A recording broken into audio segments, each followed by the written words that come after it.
गौरी, तुम्हारे पापा जी कहीं नहीं दिखाई पड़ रहे हैं। शशि ने अगल बगल झांककर चारों तरफ देखकर कहा, क्योंकि जो गौरी के ससुर आते ही ड्रेसिंग रूम या आसपास कहीं पर भी दिखाई पड़ जाते थे, वो कहीं भी उसको नजर नहीं आ रहे थे।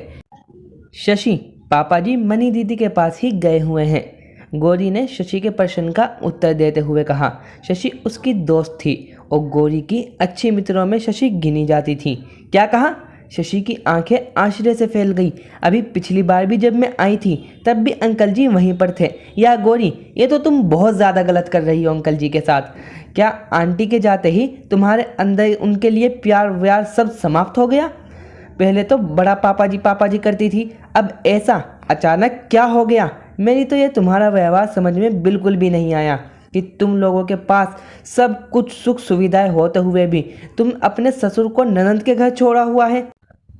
और इससे तो तुम्हारी बदनामी भी बहुत होगी कि गौरी ने अपने ससुर की सेवा से बचने के लिए उनको ननंद के पास छोड़ दिया, जबकि मैंने हमेशा देखा कि अंकल जी तुमको बिल्कुल अपनी बेटी जैसा प्यार देते थे। यहाँ तक कि वो मेरे आने पर भी कितना ज़्यादा खुश हो जाते थे, मुझको भी तुम्हारी ही तरह स्नेह देते थे। शशि सब कुछ एक ही सांस में बोल गई। यार शशि, तुम नहीं समझोगी, लेकिन ये हम लोगों की बहुत बड़ी मजबूरी है, गौरी ने बहुत मायूस होकर कहा।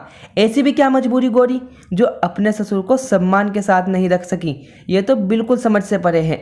शशि को ये बिल्कुल भी अच्छा नहीं लग रहा था कि बेटे बहू के पास सकल सुविधाएं उपलब्ध हैं और फिर भी पिता बेटी के पास रह रहा है।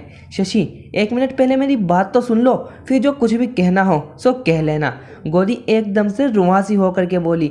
उसकी आंखों में आंसू झिलमिल झिलमिल कर उठे। जरा मैं भी तो सुनूं कि आखिर तुम्हारी ऐसी क्या मजबूरी है? शशि थोड़ा आक्रोशित होकर बोली, क्योंकि वो ऋतिक गौरी के ससुर का स्वभाव बहुत अच्छी तरह से जानती थी।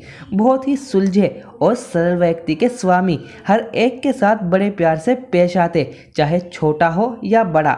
शशि, मम्मी के इस दुनिया से जाने के बाद पापा जी ने तो बिल्कुल ही जीने की उम्मीद छोड़ दी थी। हर समय हताश निराश रोते रोते यही कहते रहते कि भगवान मुझको भी चंदा के साथ ही अपने पास बुला लेता।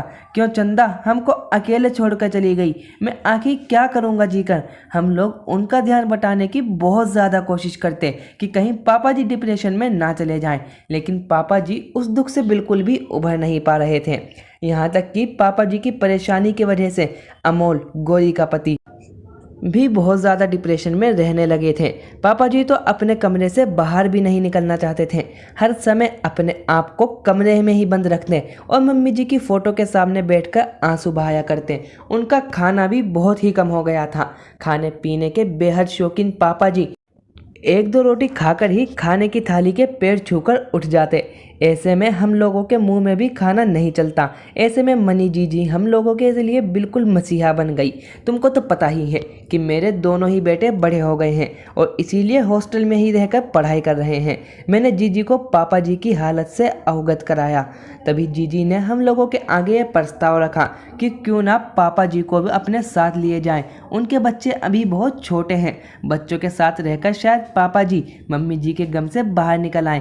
पहले तो अमोल ने बहुत ज़्यादा नानुकुर की कि समाज के लोग क्या कहेंगे, कि बताओ बेटा बहू ने माँ के जाते ही पिता से आंखें फेर ली। गौरी सोच लो, बहुत ज़्यादा बदनामी हो जाएगी, जैसा कि अभी तुमने रिएक्ट किया।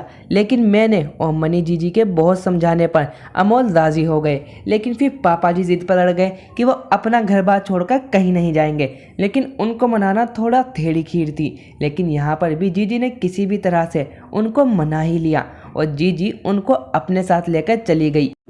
जीजी भी जीजा जी की नौकरी के कारण परिवार से दूर ही रहती हैं, उनको भी सहारे की ज़रूरत थी और जीजी का सोचना सही साबित हुआ।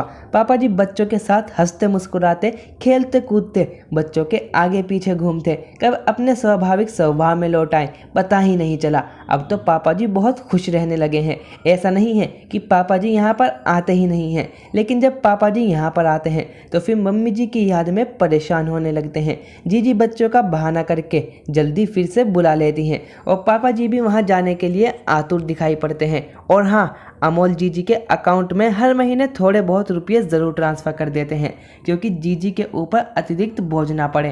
पहले जीजी ने इस बात के लिए आपत्ति जताई कि क्या वो पापा जी का भार उठाने में सक्षम नहीं है क्या, लेकिन जब अमोल ने उनको अपनी तरह से समझाया तब खैर वो भी मान गई। यकीन मानो शशि, हम लोगों को अपनी बदनामी से ज़्यादा पापा जी की सेहत और खुशियाँ प्यारी हैं।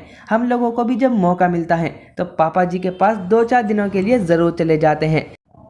रोज़ के रोज़ रात में उनसे वीडियो कॉलिंग पर बात ज़रूर करते हैं। शशि, हम लोगों ने सही किया ना? मुझको तो यही लगता है कि पापा जी खुश तो हम और अमोल भी खुश। ये सब कहते कहते गौरी की आंखों में आंसू झिलमिल झिलमिल कर रहे थे। गौरी, तुम लोगों ने सचमुच बहुत सही किया, क्योंकि पहले तो मुझको सचमुच बहुत ताज्जुब लगा कि तुम जैसी समझदार बहू ने ससुर की सेवा से मुंह मोड़ लिया, लेकिन तुम्हारे मुंह से हकीकत सुनकर सचमुच बहुत अच्छा लगा। काश हर बहू इतनी समझदार हो जो अपने ससुर की खुशियों के लिए समाज की बदनामी सहने के लिए भी तैयार है। तो सचमुच यार ग्रेट निकली, वरना बदनामी सहने के लिए कलेजा चाहिए। शशि गौरी का हाथ पकड़कर बोली और आंसू तो उसकी आंखों में भी झिलमिला रहे थे। यार गौरी, आज बिना चाय पिलाए भेजने का इरादा है क्या? माहौल बहुत गमगीन हो गया था, इसीलिए शशि ने माहौल को हल्का करने की कोशिश की। बस अभी फटाफट बनाकर लाई। भला अपनी चाय की इतनी फेवरेट दोस्त को बिना चाय पिलाए कैसे भेज सकती हूँ?